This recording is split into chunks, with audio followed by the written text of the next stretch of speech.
Young and the Restless Early Edition spoilers. Nick makes sneaky move. Hello, everyone.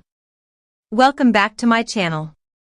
I hope everyone is having a nice day. Before we begin the video, please subscribe and give the video a thumbs up. Next week, YNR Daily spoilers show Nick Newman more worried about Sharon Newman. Her current behavior is uncharacteristic and only getting worse. She's lashing out at Daniel Romalotti and Heather Stevens.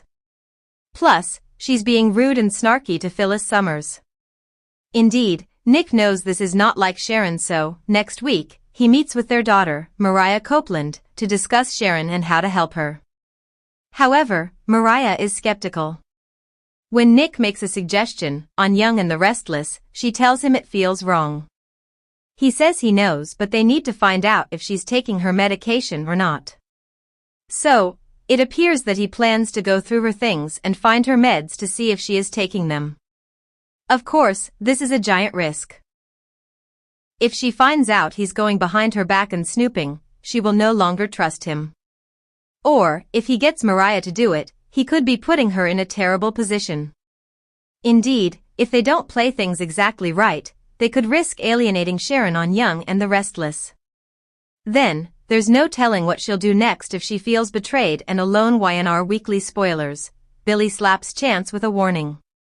While Nick Newman, Joshua Morrow, takes a huge risk with Sharon Newman, Sharon case, a tense situation escalates. At Abbott Chancellor, Billy Abbott, Jason Thompson, spirals. He gets into a heated confrontation with Chance Chancellor, Connor Floyd, and gives him an ultimatum. Recently, on Young and the Restless, Chance told Billy he wants to be his co-CEO.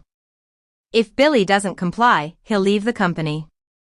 Next week, Billy warns Chance that if he walks out the door, there's no coming back. So, it doesn't look like Billy gives Chance what he wants.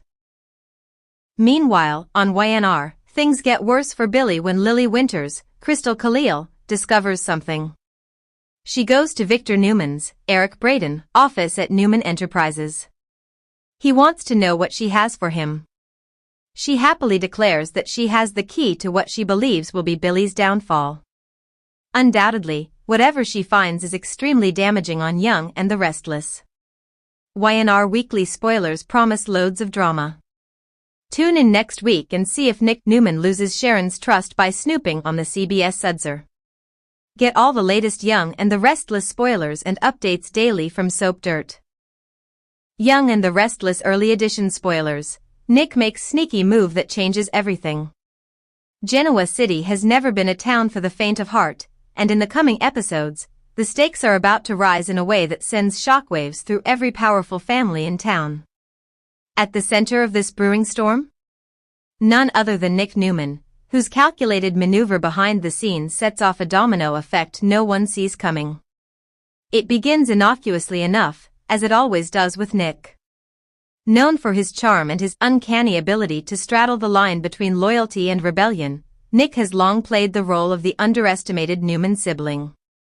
But while Victor, Victoria, and Adam keep their eyes locked on one another in a high-stakes battle for power and legacy, Nick has been quietly laying the foundation for a masterstroke months in the making.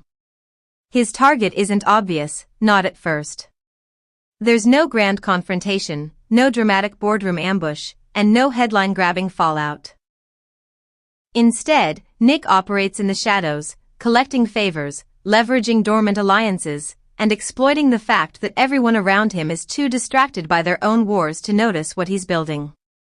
At the center of Nick's machinations is a corporate restructuring plan buried deep within the Newman Enterprises archives, an old contingency strategy Victor once abandoned, deeming it too risky. Nick, ever the strategist, sees opportunity where others saw danger. He resurrects the plan quietly, rerouting divisions, signing off on quiet acquisitions, and inserting new players into positions of influence, people loyal to him, not to the Newman name or brand. As these moves come together, Victoria begins to feel the tremors first. She notices discrepancies in the quarterly numbers, minor shifts in budget allocations, asset transfers that don't quite add up, and a series of closed-door meetings between lower-tier executives who should have no business coordinating with each other. Her instincts scream sabotage, But the problem is more complex than that. It doesn't look like a hostile takeover. It looks like a reorganization.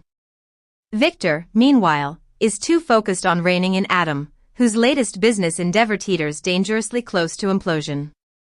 Adam's recklessness has once again ignited Victor's protective instincts, leaving him blind to the maneuverings of his other son. He still believes Nick lacks the appetite for corporate war, believes he's the moral compass, the steady hand, the one son who's never lusted after the crown. But Nick is no longer content with being the stabilizer in the Newman ecosystem. He's come to believe that order can't exist unless he's the one to enforce it.